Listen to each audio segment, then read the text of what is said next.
Hello everyone, हम लोग पढ़ रहे हैं chemical properties of metals and non metals. और आज हमें पढ़ना है reaction of metals and non metals with water, यानी पानी के साथ रिएक्शन करके ये कैसा रिएक्शन करते हैं मेटल्स और नॉन मेटल्स। तो आओ इसे पढ़ते हैं। जनरली मेटल्स जो होते हैं वो वाटर के साथ रिएक्शन करके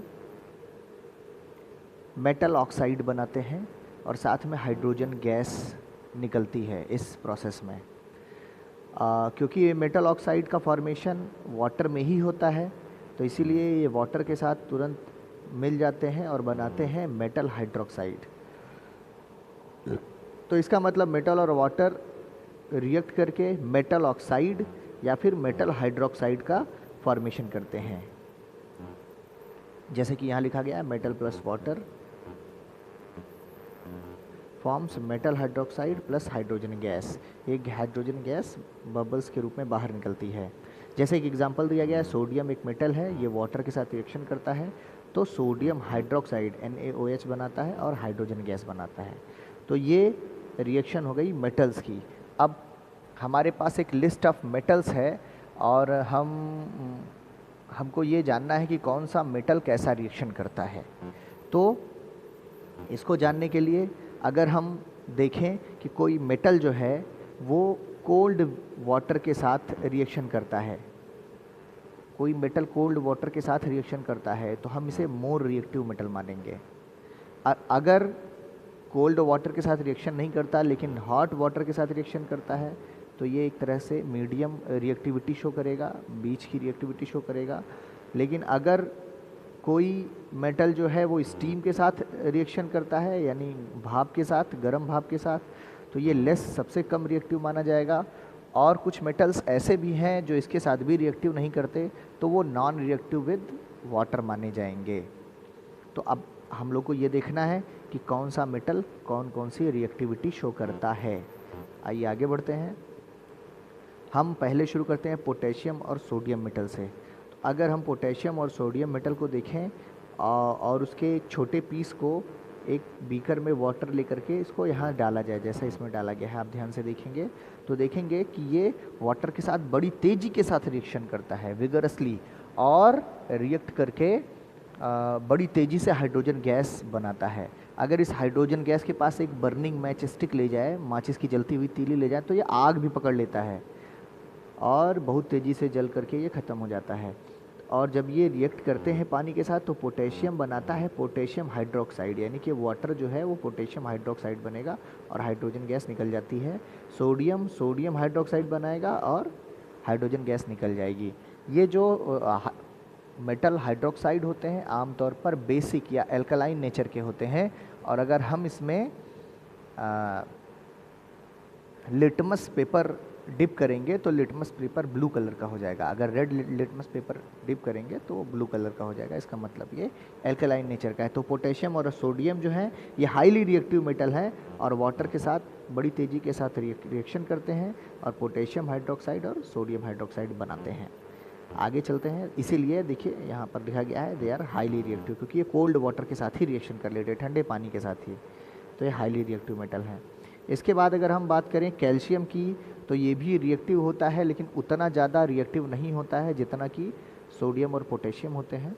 तो ये भी लेस रिएक्टिव होता है, लेकिन जब कैल्शियम को वाटर के अंदर डालते हैं तो बर्न तो नहीं करता है, लेकिन उसके जो चारों ओर बबल्स फॉर्म होते हैं और बबल से चिपक जाते हैं, जिससे ये वाटर के ऊपर आ जाता है और हाइड्रोजन गैस, ये बबल्स लगातार हाइड्रोजन गैस का फॉर्मेशन करते रहते हैं।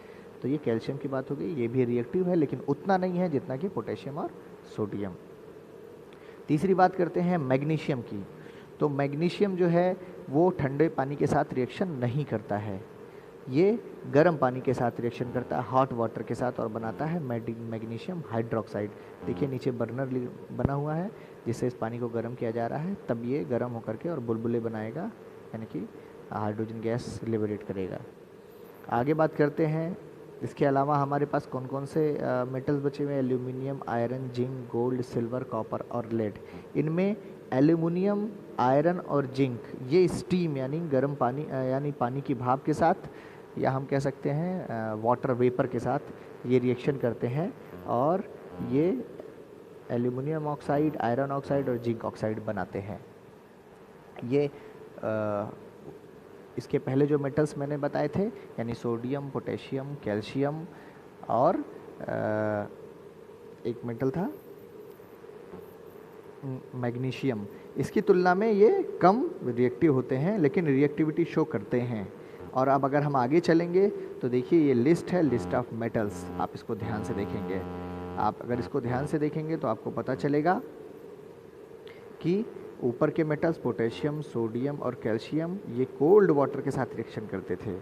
मैग्नीशियम और मैग्नीशियम जो है वो हॉट वाटर के साथ रिएक्शन करता है। एल्यूमिनियम, जिंक और आयरन ये स्टीम के साथ रिएक्शन करते हैं। तो ये धीरे धीरे रिएक्टिविटी कम होती जा रही है। अब इसके बाद बचे lead, mercury, lead, copper, silver और गोल्ड। तो लेड, कॉपर और सिल्वर और गोल्ड की बात करें तो ये जनरली जो है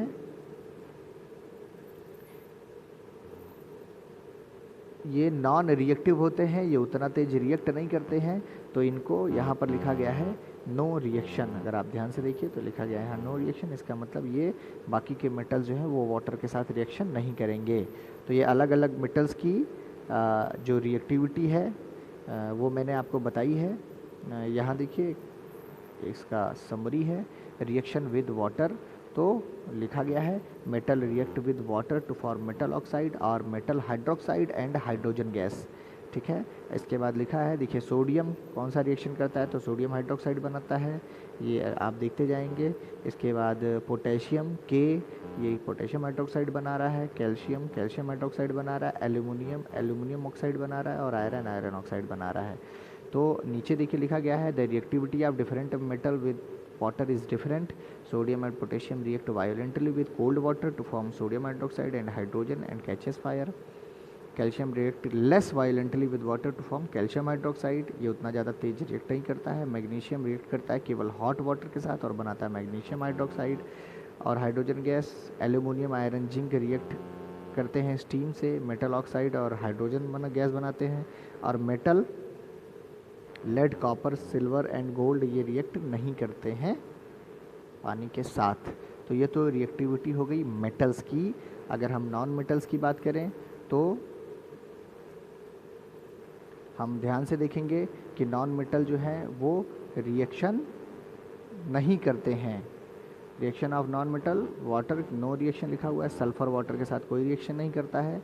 लेकिन कुछ ऐसे नॉन मेटल्स होते हैं जो ऑक्सीजन के साथ बड़ी तेज़ी के साथ रिएक्शन करते हैं, जैसे फास्फोरस। तो जैसे ही वो ऑक्सीजन के संपर्क में आते हैं, हवा के संपर्क में आते हैं, वो तुरंत जलना शुरू हो जाते हैं और इसीलिए उनको पानी में डुबो के रखा जाता है ताकि वो डायरेक्टली एटमॉस्फेरिक ऑक्सीजन के कांटेक्ट में ना आए। तो ये ध्यान देने वाली बात है। तो ये आपकी रिएक्टिविटी मैंने बता दी मेटल्स की और नॉन मेटल्स की। वाटर के साथ मेटल्स जो होते हैं वो हाईली रिएक्टिव कुछ होते हैं, कुछ लेस रिएक्टिव होते हैं, जबकि जो नॉन मेटल्स होते हैं वो रिएक्शन नहीं करते हैं। आज के लिए बस इतना ही, आज के लेक्चर के लिए। Thank you.